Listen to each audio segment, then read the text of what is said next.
नमस्कार मित्रांनो, मी गणेश आचवल, स्वामी कृपा क्रिएशन या युट्यूब चॅनलमध्ये तुम्हा सर्वांचं मनपूर्वक स्वागत करतो. आतली बातमी या सदरात तुम्हा सर्वांचं मनपूर्वक स्वागत. तुम्हाला माहितीच आहे की आपण दर शुक्रवारी भेटत असतो आणि मनोरंजन विश्वामध्ये नेमकं काय घडतंय हे तुम्हाला सांगत असतो. आणि आज पहिली बातमी मी कोणती सांगणार आहे माहिती आहे मित्रांनो? देऊळ बंद 2 या चित्रपटाची जोरदार चर्चा सुरू आहे.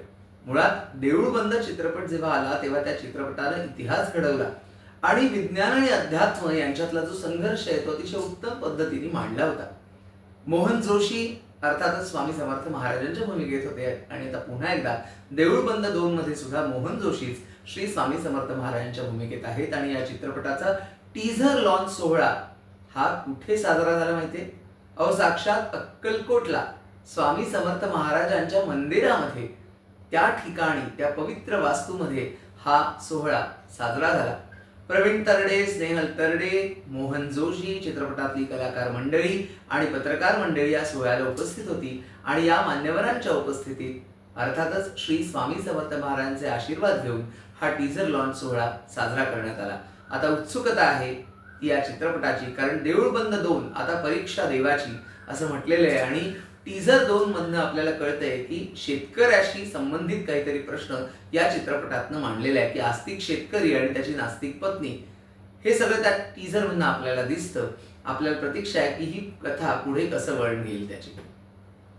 शेतकऱ्यांचे प्रश्न मांडणारे मराठी चित्रपट अनेक येऊन गेलेले आहेत आणि शेतकऱ्यांचे प्रश्न त्याचबरोबर राजकारणातला भ्रष्टाचार हे सगळं मांडणारा एक चित्रपट द महाराष्ट्र फाईल्स लवकरच रिलीज होणार आहे. पण या चित्रपटाचा म्युझिक लॉन्च सोहळा नुकताच संपन्न झालेला होता आणि या म्युझिक सोहळ्याला उपस्थिती होती वैशाली माडे, आनंद शिंदे, कलाकार मंगेश देसाई, चित्रपटाचे सर्वेसर्वा ज्यांना आपण म्हणू ते संजीव कुमार राठोड आणि हो गौतमी पाटील आणि सपना चौधरी या सुद्धा या सोहळ्याला उपस्थित होत्या. मुख्य म्हणजे या चित्रपटात अनेक गाणी आहेत, वेगवेगळ्या जॉनरची गाणी आहेत. आणि एक महत्वाची गोष्ट काय माहितीये का? शांताबाई हे जे हिट झालेलं मराठी गाणं आहे ना, ते सुद्धा या चित्रपटामध्ये घेण्यात आलेलं आहे. आणि या चित्रपटामध्ये शांताबाई या गाण्यावरती कोण नृत्य करणार आहे माहितीये, किंवा कोणी नृत्य केले माहितीये असं म्हणाल्यावर सनी लिओनी हिने ते नृत्य सादर केलेलं आहे. मंगेश देसाई, वीणा जामकर, उषा नाडकर्णी, सयाजी शिंदे यांच्या चित्रपटात भूमिका आहेत. आपल्याला प्रतीक्षा आहे की हा चित्रपट कधी प्रदर्शित होतोय किंवा याचा ट्रेलर लॉन्च सोहळा कधी असेल त्याची. मित्रांनो, OTT प्लॅटफॉर्म्स वरती किंवा युट्यूब चॅनल वरती अनेक वेब सिरीज सुद्धा प्रदर्शित होत असतात. आणि गेली 10 वर्ष ज्या वेब सिरीजला प्रचंड लोकप्रियता लाभली ती सिरीज म्हणजे स्ट्रगलर साला. स्ट्रगलर साला म्हटल्यानंतर आपल्याला 4 कलाकार डोळ्यासमोर येतात: अभिजित चव्हाण, कुशल बद्रिके, संतोष जुवेकर आणि दिग्दर्शक विजू माने. या 4 कलाकारांची भन्नाट केमिस्ट्री आपण अनुभवली. स्ट्रगलर साला 10 वर्ष पूर्ण झाली त्या मैत्रीला आणि आता हे मैत्रीचं पॅकेज काहीतरी वेगळं घेऊन तुमच्या समोर येत आहे. आणि वेगळं काय माहितीये? 31 जुलैला प्रदर्शित होणार आहे मराठी चित्रपट, तो म्हणजे मामाच्या गोव्याला जाऊया. मामाच्या गावाला जाऊया हे गाणं ऐकलेलं असतं, बरोबर आहे. पण धमाल मित्रांची एक अशी पिकनिक मामाच्या गोव्याला जाऊया या चित्रपटाच्या निमित्ताने सर्व मित्रांची धमाल पिकनिक ही 31 जुलैला थिएटरमध्ये आपल्याला बघायला मिळणार आहे. आणि त्याचं नाव आहे मामाच्या गोव्याला जाऊया. या चित्रपटाचा हा घोषणेचा सोहळा साजरा झाला होता, रवींद्र नाट्य मंदिराच्या कला प्रांगणामध्ये झालेला होता. आणि मुख्य म्हणजे महाराष्ट्र राज्याचे सांस्कृतिक मंत्री आशिषजी शेलार हे या सोहळ्याला उपस्थित होते. मित्रांनो, स्ट्रगलर साला म्हटल्यानंतर ते बरंच ट्रोल सुद्धा केलं गेलं होतं, कारण त्यातली भाषा. पण मुळात भाषा हे अभिव्यक्तीचं एक माध्यम आहे. आणि दिग्दर्शक विजू माने यांनी या सोहळ्यात बोलताना सांगितलं, ज्या प्रकारच्या वातावरणात सगळे घडले, ज्या भाषेचे संस्कार जसे होत जातात त्या पद्धतीने रिअलिस्टिकपणे ते दाखवण्याचा प्रयत्न केला गेला. अर्थात काही जणांनी ट्रोल केलं असलं तरी या सर्व ट्रोलर्सच्या बाबतीत सुद्धा विजू माने असं म्हणाले की या सगळ्यांची आम्ही माफी मागतो, पण मामाच्या गोव्याला जाऊयामध्ये असंच एक नवीन पर्व तुम्हाला अनुभवायला मिळणार आहे. आणि 4 मित्रांसोबत एक 5वा स्ट्रगलर नाही म्हणता येणार, 5वा सुपरस्टार त्यात ऍड झालेला आहे स्ट्रगलर सालाच्या टीम मध्ये असं आपण म्हणूया. आणि त्या सुपरस्टारचं नाव तुम्हाला ठाऊकच आहे, आपल्या सर्वांचा लाडका अभिनेता अंकुश चौधरी हा सुद्धा या चित्रपटात आहे. चित्रपटाला संगीत अवधूत गुप्ते यांनी दिलेलं आहे. अतिशय मस्तपैकी हा सोहळा साजरा झालेला होता रवींद्र नाट्य मंदिरच्या कला प्रांगणामध्ये. आणि केक कटिंग करून 10 वर्षाचं सेलिब्रेशन इथं दाखवण्यात आलेलं होतं. ईव्ही दाखवण्यात आली आणि मुख्य म्हणजे एक खूप छान अभिजित चव्हाणनी एक वाक्य सांगितलं की आयुष्यात 3 F ला खूप महत्व असतं. 3 F म्हणजे कोण? फ्रेंडशिप, फन आणि फिल्म. आणि त्याबरोबर त्या 3 F मध्ये एक F हा कुशल बद्रिका यांनी ऍड केला. तो चौथा F काय? तर फायनान्स. कारण फायनान्स नाही मिळाला तर ती फिल्म घडणार कशी? पण मैत्रीचा समान धागा आणि तो मैत्रीचा समान धागा हा खूप महत्वाचा आहे असं मत देखील या सोहळ्यात व्यक्त करण्यात आलं. मित्रांनो, मराठी संस्कृतीप्रमाणे श्रावण अमावस्येला आपण मातृदिन साजरा करत असतो. पण जर पाश्चात्य संस्कृतीचा विचार केला तर मे महिन्यातला दुसरा रविवार हा आपण मदर्स डे म्हणून साजरा करत असतो. आणि त्या दिवशी जर तुम्ही बघितलं असेल तर स्टेटसला अनेकांनी आपल्या छायाचित्रामध्ये अर्थातच आई आणि मुलगा किंवा आई आणि मुलगी असं छायाचित्र हे स्टेटसला ठेवलेलं होतं. कलाकारांनी सुद्धा आपल्या मातोश्रींना सरप्राईज दिलं एक आगळा वेगळा मदर्स डे सेलिब्रेट करून. निर्माते श्रेयस तळपदे यांच्या पुढाकारानं मर्दिनी चित्रपटातल्या कलाकारांच्या टीमसाठी एक सरप्राईज होता आणि ते म्हणजे काय तर मर्दिनी चित्रपटातले कलाकार जितेंद्र जोशी, प्रार्थना बेहरे आणि अभिजित खांडकेकर या कलाकारांनी त्यांच्या आईंसमवेत हा मदर्स डे साजरा केला. तो एका हॉटेलमधल्या लंचच्या आयोजनात. निर्माते श्रेयस तळपदे यांनी पुढाकार घेतलेला होता. सहनिर्मात्या दीप्ती तळपदे सुद्धा या ठिकाणी उपस्थित होत्या आणि कलाकार आणि त्यांची आई असं आगळं वेगळं छायाचित्र सुद्धा. अतिशय इमोशनल असा हा क्षण होता आणि मर्दिनी चित्रपटाच्या टीमचा हा जो मदर्स डे सेलिब्रेशनचा दिवस होता तो सगळ्यांच्याच चांगला लक्षात राहील. 2026 सालामध्ये अतिशय वेगळ्या विषयावरची नाटकं रंगभूमीवर येत आहेत.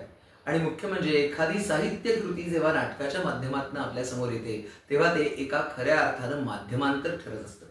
आता ही सगळी प्रस्तावना करण्याचं कारण असं की अशोक सवय लिखित मी अश्वत्थामा चिरंजीव ही कादंबरी प्रचंड लोकप्रिय झाली इतकी की त्या कादंबरीच्या 9 आवृत्त्या या प्रकाशित झाल्या आहेत आणि 10वी आवृत्ती सुद्धा लवकरच येईल.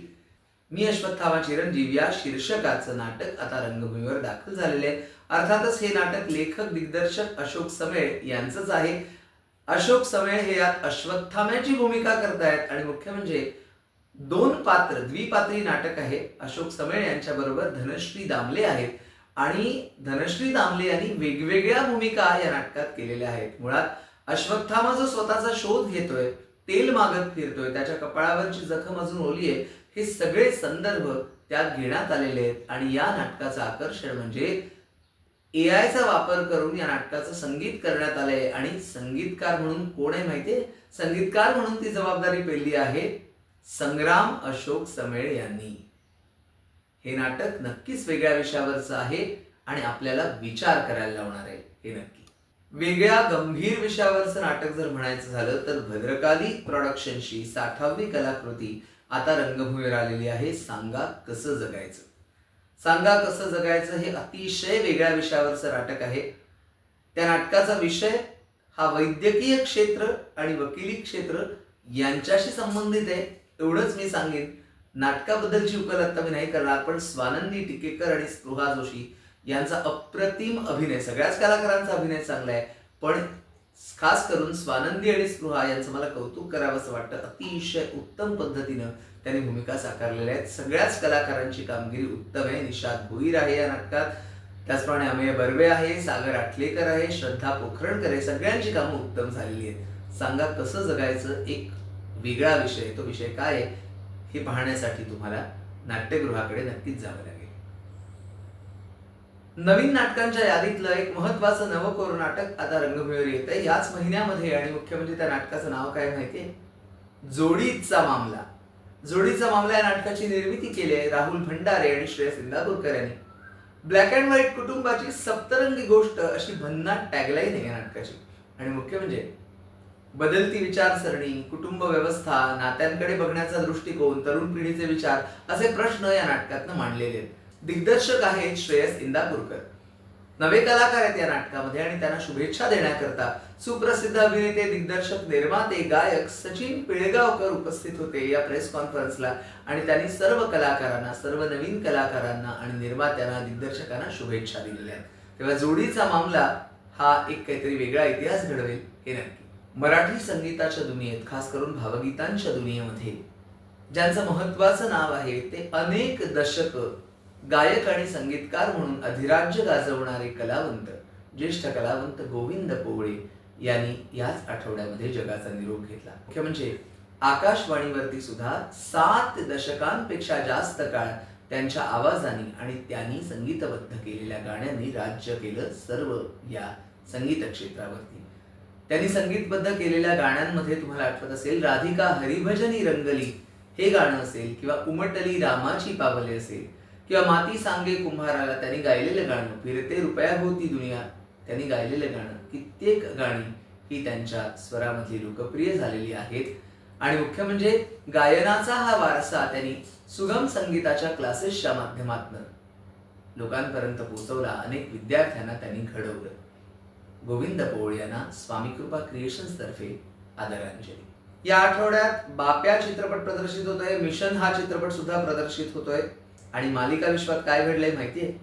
तारिणी या प्रसिद्ध मालिकेमधनं सिद्धिरूपा करमरकर यांनी त्यांच्या भूमिकेतनं एक्झिट घेतलेली आहे.